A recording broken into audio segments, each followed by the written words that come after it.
Yo guys, it's CFB. Welcome back to a brand new video. Welcome back to the channel. And today, unfortunately, I'm here with a negative video today because it's it's the end of the game of Newcastle 2, Chelsea 0. I've had about less than 3.5 hours sleep. I obviously finished work yesterday, 8 a.m.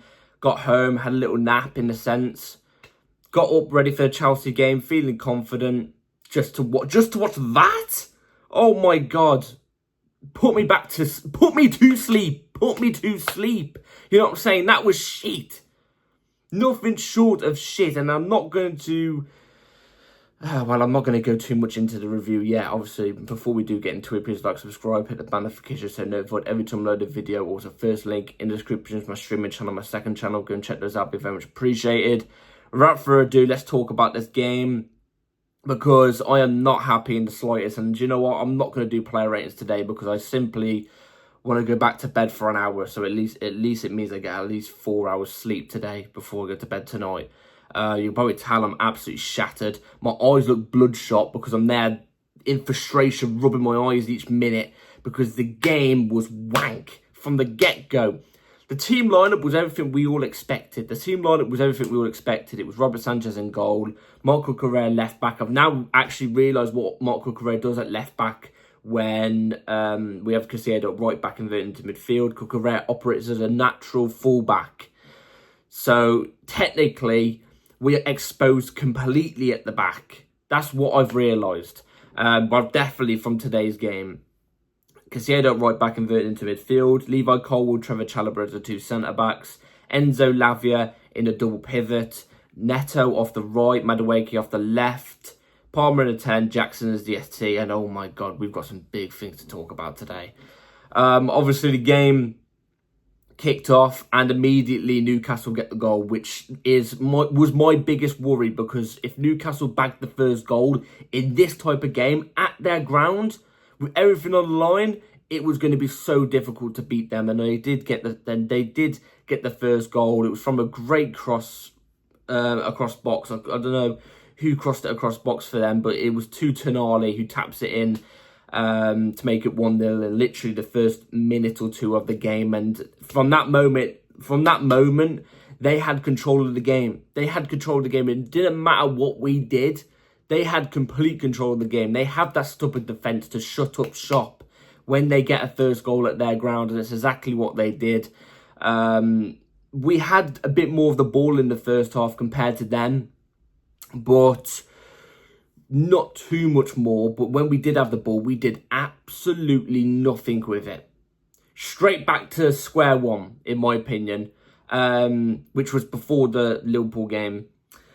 They had less of the ball, but played the better football, had the better chances, looked more eager on it. We could have easily been 3 or 4 down in that first half if it wasn't for Trevor Chalobah, in my opinion. Like, no joke. If it wasn't for Trevor Chalobah in that first half, we would have been about 3 down. He made 2 vital challenges in the box to save our asses. And everybody else just looked lost. They didn't look like they lacked commitment. That's not what I'm saying. They just looked lost. The plan out there in that first half, I don't know what it was. It was a complete U-turn to the Liverpool game. Complete U-turn.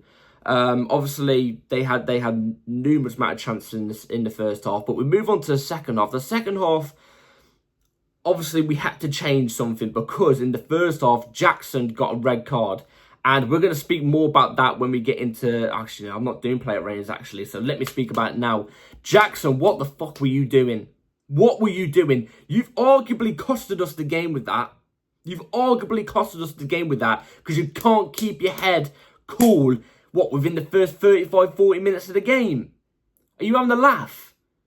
Like, there's a difference. I like a striker that, will be a bit dirty and stuff like that. I'm talking calculated. Can lose the head, but it's still calculated. Prime example, Diego Costa. Yeah, we got the odd red card here and there, but it wasn't in situations like this. What was Jackson doing? I didn't even think he was having a bad game up until that moment. He was making some decent runs in behind. His his movement in the box when we was crossing it in and stuff out wasn't that great. We know what Jackson's like as a box dominant striker. But his movement in behind and receiving the ball out wide when we managed to get a through ball through, it was quite positive. Yet he goes and fucks it up with that. It's a clear and obvious red card. I ain't going to sit here and deny it. I'm not. It's a clear elbow in the face. It's a red card. I ain't going to disagree at all with it. I've seen it been given for us before. I've got no complaints about it. It's definitely a red card. So obviously we had to go and change something in the second half because we were down to 10 men, without a striker, without an Nkunku on the bench, by the way, without a Mark Good. There was no striker on the bench, so we were screwed. We did change the shape. We took Madueke off for Reece James, and yeah, we took Madueke off for Reece James, and I can't remember who else came on, but somebody else came on too. And from that moment, with the shape of the team being changed, we looked more better in the second half. I thought in the second half we were, I wouldn't say the better side, because I still thought Newcastle, we had way more of the ball, let's just say that. We had way more of the ball in the second half, but Newcastle still didn't generate as much chances as us, but the chances they did generate were better than us. Obviously, they did get they did get a goal from one of them, which was literally right at the back end of the game, which killed the game off fully. It was a really good goal from Bruno Guimaraes. Outside the box, it's shot, it's deflected off Gusto. If it wasn't a deflection, I don't think it's going in, but it's deflected, loops into like the middle of the right hand corner. It's a good goal. But from that moment, that goal that Newcastle got to cement them in the 88th minute, I knew it was the tie was cut then. Previously, before that, we were generating good chances. Reece James had a header from across from Palmer that got really, really close. Ideally, Reece James should be scoring that, but he didn't. We were getting into the box really, really well. There was chances from Enzo Fernandez. There was many times we had the ball on the wing, and if we actually had a striker there, look, I'm even saying Jackson's not a box dominant striker, but the chances we were generating in the second half, if we even had a Jackson there, sometimes he might have just got on there. He might have just got on there. Because I thought Newcastle were way more open in the second half than they were in the first. They probably thought, okay, they haven't got a striker. Chelsea haven't got a striker on the pitch. Now we could be a bit more open, which actually played a part into our game a bit better. But we didn't take advantage. We didn't. And the frustrating thing is, yes, the way we played and the game plan and everything like that in the first half was shit. It was. That is part of the game that cost us, but we could have rectified it in that second half. We went into that second half and I thought Maresca, whatever he did in that second half, the team talk or whatever, I thought it actually played a part. But I think with the lack of striker threat, I think the fact we had 10 men, I think screwed us a lot in that second half. I think if Jackson was on that pitch in the second half, I think maybe we could have got an earlier goal. Maybe. But also, I will say this about Maresca. I thought the negative what he did was bringing off Madueke. When he brought off Madueke for James in the second half, straight away in the second half, we literally had Neto as our only attacking threat because Palmer was operating in the midfield, obviously, like that. Neto is our only attacking threat at that moment in time. So, it's today's frustration, man. It's so frustrating. Absolutely frustrating. Jackson now misses the first 3 games. Well, misses the last 2 games of the league and misses the first game of the start of the season. Misses 3 games. I don't know where Champions League's going to go now. I don't know where Champions League's going to go now. Because Newcastle are now 3 points clear of us. They're lining in at 3rd. We're back down to 5th now. Nottingham Forest have got to play today. We've got to hope Nottingham Forest lose. It's not in our hands now. We've got to rely on other teams dropping points to get Champions League football. And like I said, I think this is to do with Jackson's red card. I think Jackson's red card has screwed us here. Royally and proper up the arse. Proper screwed us. And I'll mention this as well. I'll mention this as well because this got on my nerves as well. The referee today, yeah, the red card from Jackson, 100% agree with. It definitely is a red card. Everything else, though, what? The amount of times Newcastle would foul us and it'll be, no, play on, play on, play on. We do the slight touch, the slight flick of a shoulder like that, and they go down, immediately blown for a foul. Are you joking me? I will say this as well, Caicedo deserved to be yellow carded at one point. I did think he deserved to be yellow carded at one point.